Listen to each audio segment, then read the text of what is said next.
Today, Bungie finally dropped a TWAB that's thicker than my wrists and has a little meat on it, including, but not limited to, big changes coming to the sandbox in Season 19 and beyond. What up, you nerds? My name is Fallout, and I'm gonna do my best to sum up today's TWAB in language that you can understand. But before we get going, I want to give a big shout out to the sponsor of today's video, Raycon Everyday Earbuds. These bad boys look, feel, and sound better than ever. They've got these optimized gel tips for the perfect in-ear fit. And by the way, they still won't budge. They offer 8 hours of playtime and a 32-hour battery life. It's quality audio at half the price of the other premium brands. Probably explains the tons of 5-star reviews that they have on their website. By the way, they're unbelievably easy to store and charge. Just pop them into this handy little capsule, plug it in, and that's it. If you're a real audio geek, you can also choose between great sound profiles, including pure sound, balanced sound, and my favorite, bass sound for songs with really heavy bass beats. I really do enjoy how comfortable these things are. I use them when cooking, going for a jog, going to the gym, whenever. They're my go-to earbuds without question. Click the link down in the video description box or go to buyraycon.com/fallout today and get 15% off your Raycon purchase. Again, that is buyraycon.com/fallout for 15% off your order.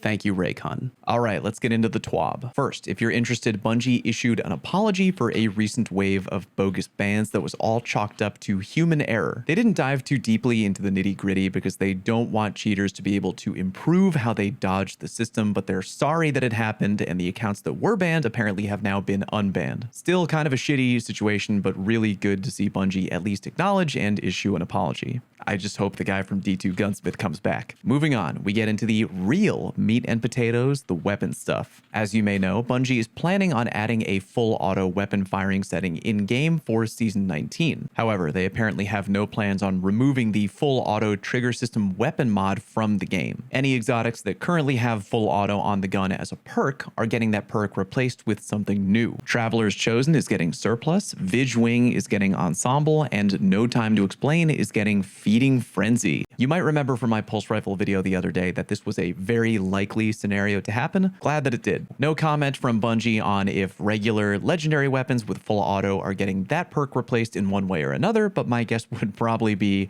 nah. Anyway, here's where things get a little crazy. Divinity. If you haven't been following the Twitter drama for about the past month or so, which, by the way, for real, good for you if you haven't been following. Like, for real, if you don't have a Twitter account now, just don't make one. Players have been arguing about whether or not Divinity is too OP in endgame PvE content. Bungie is now finally weighing in, sharing their thoughts and plans for the future. They feel that Divinity is both very dominant because it trivializes aiming weapons that require precision, and it has a huge uptime for the weaken effect. Icing on the cake, Divinity has a 30% weaken effect, and that completely it's all over every other debuff option on the table, which makes sense to me if you really think about it. Divinity and Tractor Cannon both do a 30% weaken effect, but Tractor Cannon is a freaking power weapon, and Divinity is a special with eternal uptime. Because Bungie doesn't want to power creep past Divinity to make all other debuff options a viable pick, they are bringing down Divinity in Season 19, taking the weaken effect from 30% to 15%. They're cutting it in half. That is pretty big. Divinity has long been the no thought required bring to every raid encounter weapon option for a long time. Starting in Season 19, players are going to have to think a little bit more when build crafting. Do they want an easy 15% debuff or a more setup required, stronger debuff?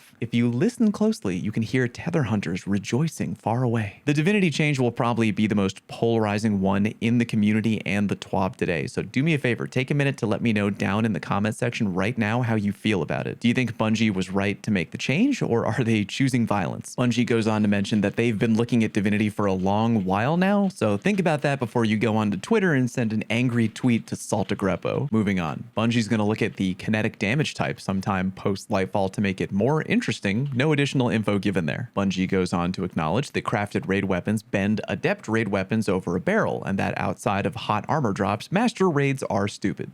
I may have added that last part. They're planning on giving the new Lightfall raid adept weapons access to enhanced perks in some way, but not full freeform crafting like we have now. The system will apparently be complex, so more info to come on that in the future. Bungie doesn't have plans right now to add more anti-champ mechanics to existing exotic weapons. They might later if they feel the need to, though. There will be anti-champion functionality built into a new exotic weapon coming in Season 19, though. Keep your eyeballs peeled for that. They go on to talk about how King's Fall raid weapons have unorthodox perk pools. If you don't know what that means, usually D2 weapons follow some kind of strict unwritten guideline. For example, usually weapons only have access to perks that do more weapon damage in column 4. Some King's Fall weapons break this rule, like Smite of Moraine having access to Focused Fury in column 3, and other damage dealing perks in column 4, allowing you to kind of double dip. Bungie thinks they may break more rules like that going forward with weapons because as for right now, it doesn't seem to be causing a huge balance issue. Also in Season 19, you will see a small number of non-raid weapons get access to perks from older raids.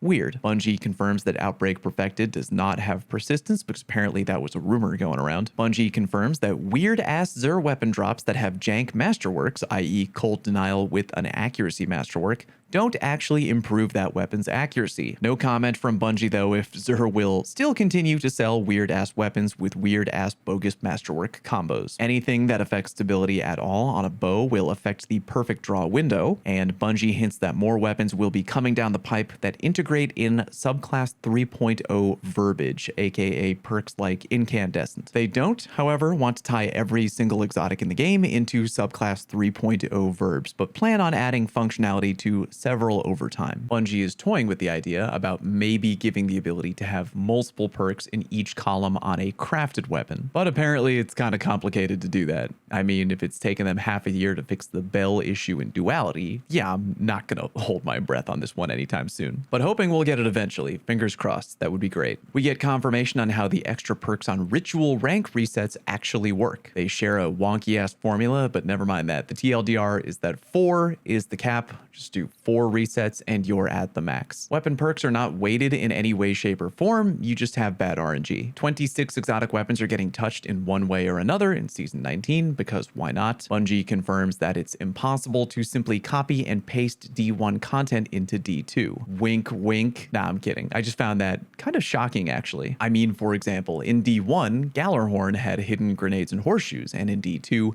it still debuted with hidden proximity detonation. So that means they manually re-added the same hidden perk in from D1, which I guess makes sense. They wanted the gun to feel exactly how it did in D1, I guess. I just found it kind of surprising. But that's the way it is, apparently. Also, Bungie will always reprise an exotic weapon associated with a raid when it gets brought into D2. They'll also select the 6 most popular legendary weapons and reprise those as well. Adagio is different on bows and shotguns because they don't want to make more of the player base hop over to Overwatch 2. Zen Moment has a max stack of 5 and it reduces recoil. Slug shotguns are very accurate by nature, so they only really recommend using accuracy perks if you intend on using them when airborne or in any other situation that harms your accuracy. We get confirmation that the enhanced perk rule of thumb is that it should be about 5 to 10% stronger than the base perk. For example, Enhanced Firmly Planted gets an additional 5 stability and 5 handling compared to base, and Enhanced Opening Shot gets 5 range and 5 aim assist compared to base. Bungie acknowledges that One Quiet Moment is kind of a situational at best origin trait, and they will be updating it in some way in Season 19. And we get minimum draw time on bows for the dozen of you out there that care about that.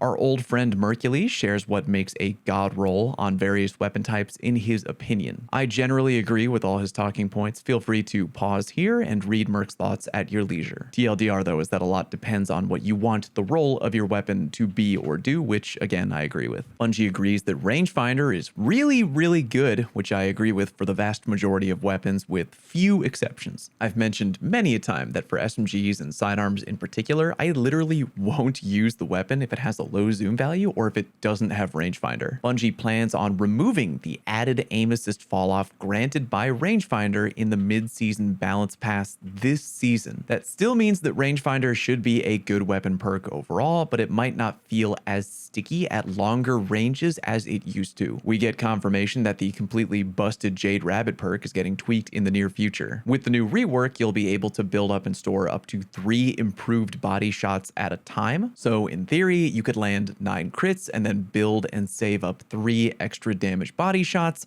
and then turn around and kill somebody in PvP with those stored body shots in just 3 shots. Definitely a good improvement for Jade Rabbit overall. Bungie thinks most of Season 17 and Season 18 balance changes landed pretty well for the most part, and give a list of future balance changes that we can look forward to. The ones on this list that I care about the most are probably the continued rework to Lord of Wolves, because good f that gun, nerfs to ease of use of both Jade Rabbit and No Time to Explain. By the way, now might be a great time to dust off that Adept Messenger if you have one laying around. Glaives are getting their DR brought in, which thank God. The Sniper Flinch rework, more on that in just a minute, and removing some shotgun randomness. Gonna go ahead and call it right now. If Bungie completely makes predetermined pellet spread patterns on shotguns like in Apex Legends, I will officially nut. Oh, and finally, reworking over 20 weapon perks and 20 exotic weapons. Trace rifles don't get accuracy bloom as you hold down the trigger, interesting to know, and there are no current plans to rework or nerf under pressure on fusion rifles. However, Bungie does mention that if the Zur ingredient continues to see really high usage, they'll probably just nerf that gun directly, which totally fair. With that in mind, though, they still feel that precision frame fusion rifles in general are still very strong and may soon get kicked directly in the crotch. There's a lot of plans to adding more subclass verbs to more exotics, but no specific details on that yet. Okay, here we go. As I mentioned earlier, sniper rifle flinch changes. They are heavily going to extend the time it takes for the reticle to reset back to center after taking damage when you are ADSing with a sniper rifle. According to Bungie, their playtesting showed a notable decrease in the amount of times players are able to shoot through the flinch in PvP. It won't prevent trading with snipers flat out, i.e. if you shoot and they shoot at the same time, you'll still get shot, but it should bring down the amount of times that you're shooting a hardscoper and they still dome you through the flinch. Gotta say, I was really hyped about that change, really excited to read it, but then I immediately got deflated by the next paragraph. If the change plays out successfully, they'll try to migrate it over to Arbalist and Lorentz Driver too, which what? Why not just do that now? Why wait? Is there some kind of technical limitation holding you back from just pulling the trigger on that right now? I get way more triggered by being domed through RB flinch than I do with regular sniper flinch. If anything, if you change sniper flinch without touching LFR flinch right away, isn't that just gonna drive more people into the open arms of Lorentz Driver and RB? Anyway, no other changes to fusion rifles yet. Here's a good one. Headseeker, a perk I've long memed on for being garbage at worst and highly situational at best, is getting a rework. They want to lengthen the duration of the perk and have the perk reset on body shots when already active and have increased aim assist. Apparently, new Headseeker tested very well behind closed doors, so great. Ag frame weapons do not have high cal rounds baked in, it just feels that way because that's how flinch works. Dynamic sway reduction is a very good perk, which is very misunderstood. Here's how it works. Right when you begin shooting, the perk turns on. Each shot improves the effects of better accuracy and stability until you max out around 20 shots. Therefore, high RPM weapons get the most benefit out of dynamic more quickly than low RPM weapons, and it shuts off when you stop firing. Description of box breathing for the half dozen of you out there who still use any weapon with that perk. And finally, a formula to let the good people at home estimate how much zoom decreases the effective cone angle, which only the nerdiest of you out there probably care about. And that's everything under the weapon umbrella. Quick side note, if any of you are going to TwitchCon and get your hands on that first come, first serve Bungie emblem mentioned in the TWAB and then give me a code, I am open to sexual favors and other shady shit. Do me a favor, would you? This TWAB is kind of big. Head down to the comment section and let me know your thoughts. Do you have changes you like? Changes that you hate? I really do enjoy hearing from you, so let me know. If you want to pick my brain more about any particular topic or change, swing by the stream channel and I'll be happy to chat when I'm live. Thank you very much, and I'll see you on stream.